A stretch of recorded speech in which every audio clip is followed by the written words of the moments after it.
What what's what's good, YouTube? This your man Spill Dog. Yo man, this big fight we got coming up. You know, everybody got their own opinion of who they think is and ain't gonna win. I got Errol Spence winning all day, every day. I don't see him having a whole lot of problems. But it's just as many people going for Crawford in this fight. Damn, I don't know what's wrong with that. Yeah, but I see this fight as a no lose fight for both fighters.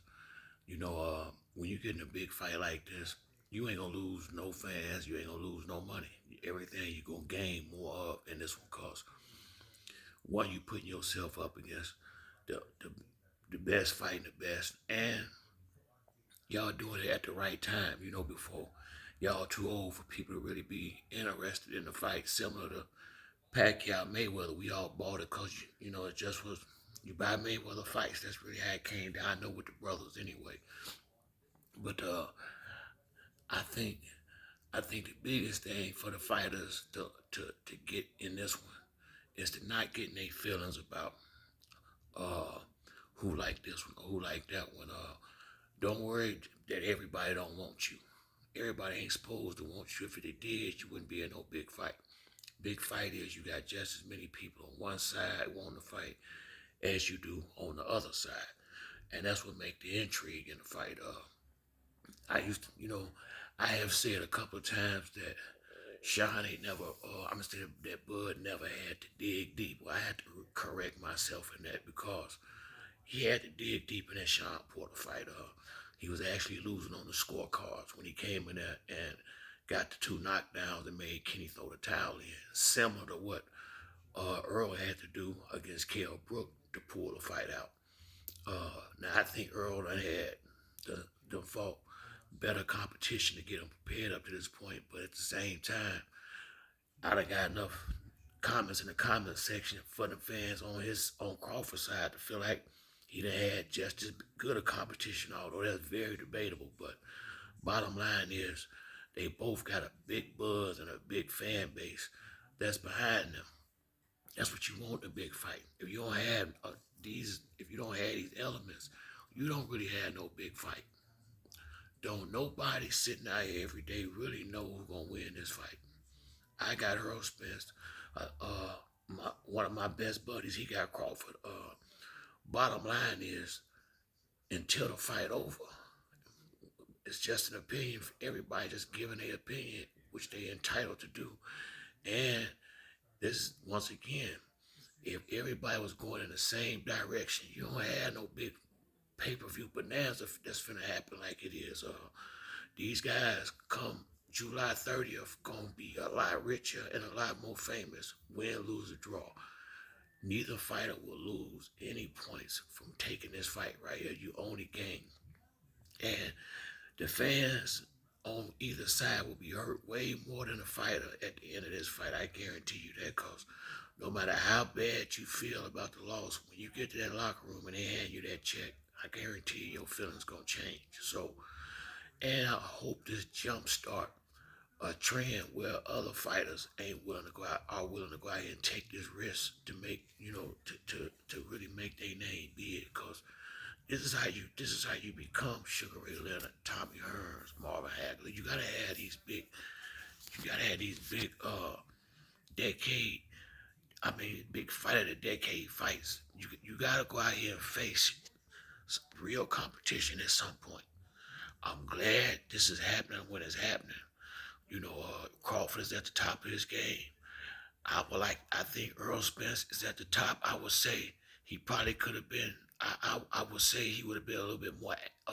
It would have been a little bit more activity, I think, out of him if it wasn't for the accidents and the detached retina. He'd have been through a whole lot of stuff, which lets me know the fact that he calling this dude out like he is, let you know where his head at. Earl wasn't even willing to take another fight. That's how bad he wanted this fight. So I got total confidence in him. He been sure about beating Crawford since before he had a title. I don't know if Crawford ever been sure if he could beat Spence or not. He talked that way now, but actions speak louder than words. I'm quite sure he could have went to IPF instead of the WBO route when he left the 140-pound division, but it was a lot of easier to go the direction he went when he started talking about who took the easy route. Be real all the way around. Don't be halfway real. That's all I'm saying. And I'm glad though that it had to marinate like this. It might not have been as good because Crawford was a lot smaller back then. He's kind of grown into his welterweight body, and if Earl was like some other fighters, he wouldn't even allow that to happen. He'd have rushed having a fight because he knew he wasn't ready. I got the utmost respect for Earl and his character. He seemed like a man that from back in the old school where your word was your bond. He seemed like he still got that in him because he could have this fight could have easily been sabotaged when Crawford took that Avenasia fight. Earl could have said, you know what, damn this dude, I'm finna go on, and you know that's what let me know who wanted the most because the fact that Crawford was willing to put the fight in jeopardy let me know he could take it or leave it. I really believe he could take it or leave it. I think it really was a corner in a sense. He was bagged into because it would have had to.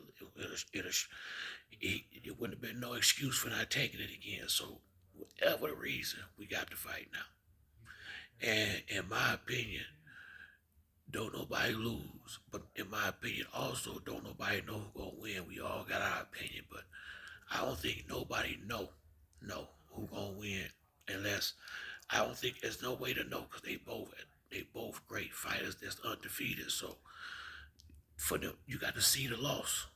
You got to see this happen. And I can't wait to July 29th. I got the utmost confidence in Earl Spence. Even though he been out the ring for as many months as he been out, I think he know that just as well as we do. Probably more.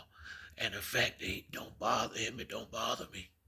He could have easily did what Crawford did, took him another tune-up fight and pushed this thing out further out. 'Cause, like I say, he had the car accident around Christmas time or whatever. So if he'd have took another fight, that would have had to be probably February, March. There's no way we've been having this fight coming up right now. Had Earl did the same thing Crawford did, and then Crawford have took another fight, and this thing would have been pushed back another 2 years. So I'm glad he stood his ground.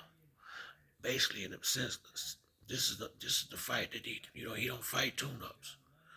And in my opinion, it was very disrespectful to give a guy like Avenazia a shot at that title with all these good fighters out here that deserve a shot.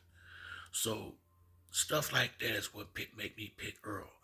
It just makes me think one guy who's very talented don't really want to get in the ring with other guys that's as talented because you fight once a year. How the hell you gonna pick a fight like that with all these good fighters way better than him that deserve a shot that's been training their whole life to get a shot just like you did before you got yours. So when I see him do that, I mean that let me know all I need to know.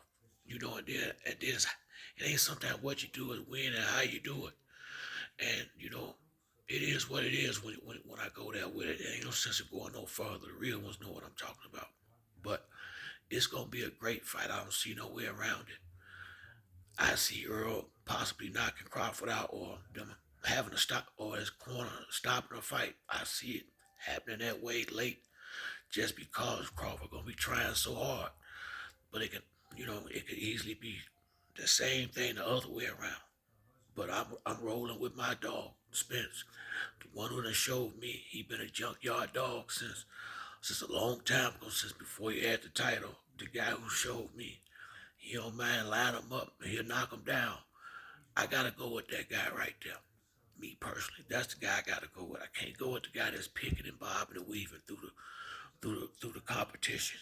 I just seen a lot of better fighters he could have took in a lot of better spots that was still under him. But anybody tell me I'm a lie, just don't know boxing. He has taken the safe route to get here. You bet your bottom dollar on that. Since he been in the welterweight division, he took it safe from getting that belt from Jeff Horn. Pretty much made sure wasn't nobody gonna get it from him just by who he got in the ring with.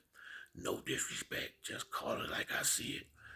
And no matter what nobody say, from this side or that side, on July 29th, the, everybody will find out what's what and who's who.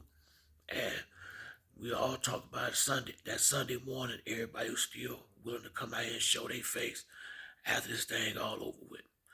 But but that's it for me on this video. If you like the video, hit the like or subscribe. Till next time, this your boy Spill Dog. I'm out.